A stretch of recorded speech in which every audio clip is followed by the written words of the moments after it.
Dear students of class 7th, Assalamu alaikum wa rahmatullahi wa barakatuhu।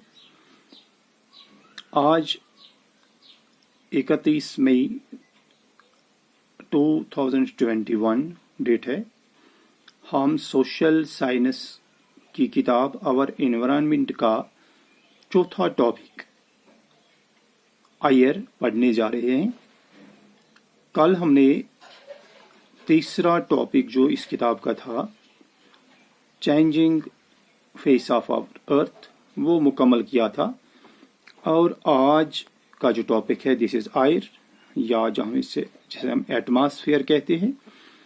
ये atmosphere क्या है, इसमें क्या है, क्या क्या चीज़ें हैं और इनकी अहमियत क्या है, ये आज के टॉपिक में हम जानने की कोशिश करेंगे। तो प्यारे बच्चों, जैसा कि आप जानते हो कि जो हवा हमारे इर्द गिर्द है, ये एक मिक्सचर है, कई चीज़ों से मिलकर बना है। तो आप ये जानकर हैरान होंगे कि जो ये हवा है, एक पाई चार्ट के ज़रिए मैं आपको ये समझाने की कोशिश करता हूँ। तो अगर हम देखेंगे, ये पूरा जो वाइट पोर्शन है, ये इसमें जो गैस है दिस इज नाइट्रोजन, और ये नाइट्रोजन 78% टोटल एटमॉस्फेयर जो है, टोटल हवा जो है उसका 78% है। उसके बाद जो दूसरा वाला पोर्शन ये है W, ये है ऑक्सीजन वाला हिस्सा, तो ये 21% है।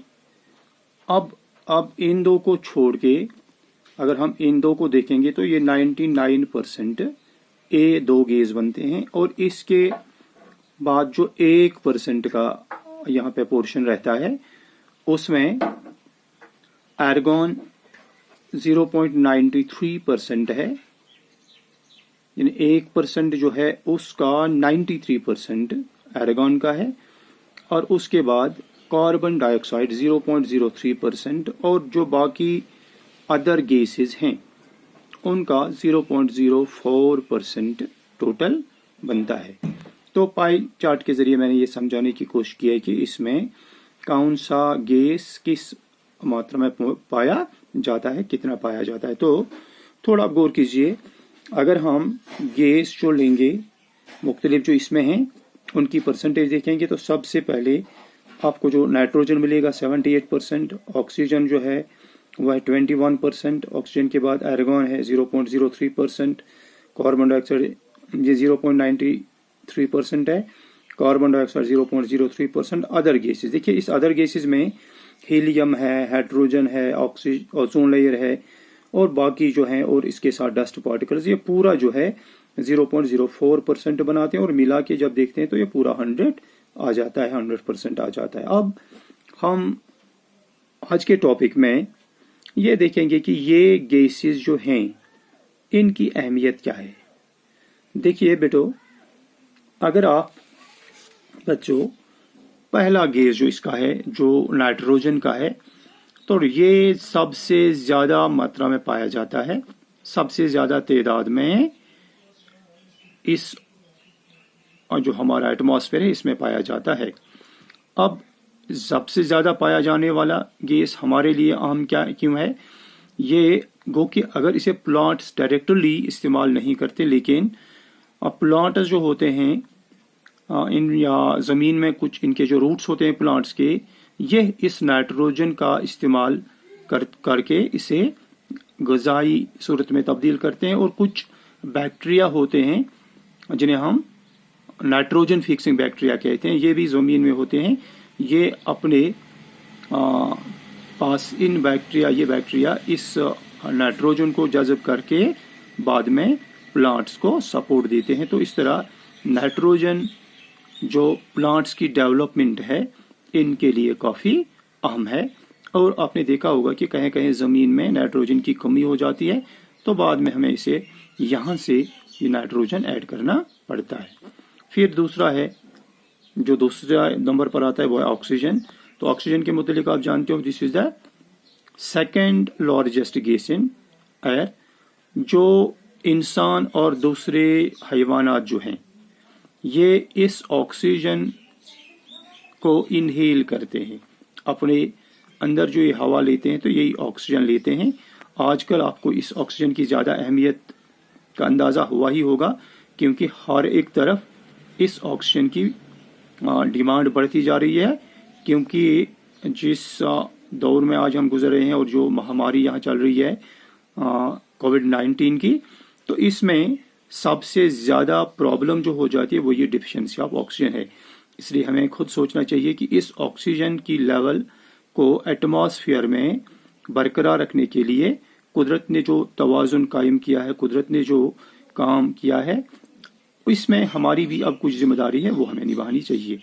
तो ये हम अंदर लेते हैं फेफड़ों के जरिए, हमारे मुंह के जरिए, बाद में फेफड़ों में पहुंच जाता है और उसके बाद हमारे खून के साथ मिलकर जिस्म के सारे हिस्सों तक पहुंच जाता है। तो ये आता कहाँ से है? जो ग्रीन प्लांट्स हैं ये इसके प्रोड्यूसर्स हैं, इसे बनाते हैं, हम इसे इस्तेमाल करते हैं, ग्रीन प्लांट्स इसे बनाते हैं। तो इस तरह इंसान या हैवान और जो दरख्त हैं ये एक दूसरे के साथ डायरेक्टली अटैच हैं, डिपेंडेंट हैं। तो एक अमल होता है ग्रीन प्लांट्स में जिसे हम फोटोसिंथेसिस कहते हैं।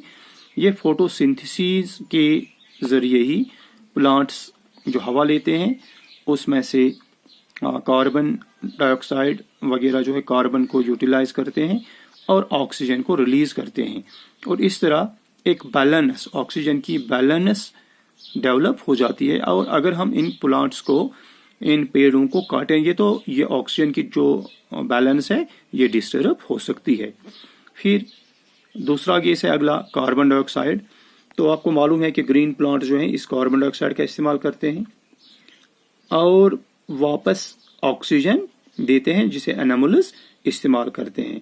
एनिमल्स जो हैं वो कार्बन डाइऑक्साइड रिलीज करते हैं, तो इस तरह एक बैलेंस ही मेंटेन हो जाती है। लेकिन अब आज क्या मामला है कि कार्बन डाइऑक्साइड की एक फिक्स्ड, एक मौजून मिकदार यहाँ पर है,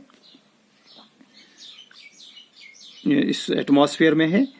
अगर हम फ्यूल्स को जलाएंगे, कोल है, ऑयल है या दूसरे जो स्मोक वगैरह पैदा हो जाता है इंडस्ट्रीज से या ऑटोमोबाइल से, तो इससे क्या होता है कि एटमॉस्फेयर में कार्बन डाइऑक्साइड की तादाद बढ़ जाती है। और कार्बन डाइऑक्साइड की तादाद बढ़ने से क्या होगा, ये वेदर और क्लाइमेट पे असरअंदाज होता है। कार्बन डाइऑक्साइड की एक और खूबी है ये जिसे हम ग्रीन हाउस इफेक्ट कहते हैं। ग्रीन हाउस इफेक्ट क्या है? जो सूरज की रोशनी जमीन तक आती है ये हवा में से गुजर के पहुंचती है।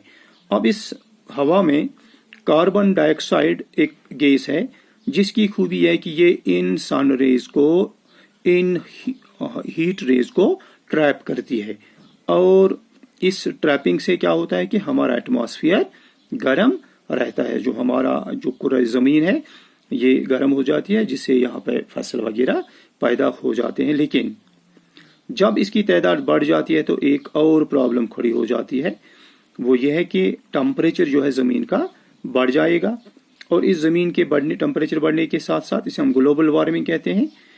इससे जो आइस कैप्स हैं, जो आइस है, फ्रीजन लैंड्स पोर्शंस हैं पोलर रीजन्स में, वो मेल्ट अप हो जाएगा वो आइस, और उस आइस के मेल्ट हो जाने से सी लेवल बढ़ेगी, और सी लेवल बढ़ने से जो इर्द गिर्द के इलाके हैं वहां पे सैलाब का खतरा होता रहता है। तो ये एक प्रॉब्लम है इसकी, इसलिए हमें कोशिश करनी चाहिए कि इस कार्बन डाइऑक्साइड की लेवल को बढ़ने न दें। तो ये कॉम्बिनेशन थी इस जो हमारा एयर है इसमें क्या क्या है, और कल के टॉपिक में हम आगे देखेंगे कि जो ये हमारा एटमॉस्फेयर है इसकी जो मुख्तलिफ लेयर्स हैं उनके बारे में जानने की कोशिश करेंगे। तब तक के लिए खुदा हाफिज, stay home, stay safe, thank you.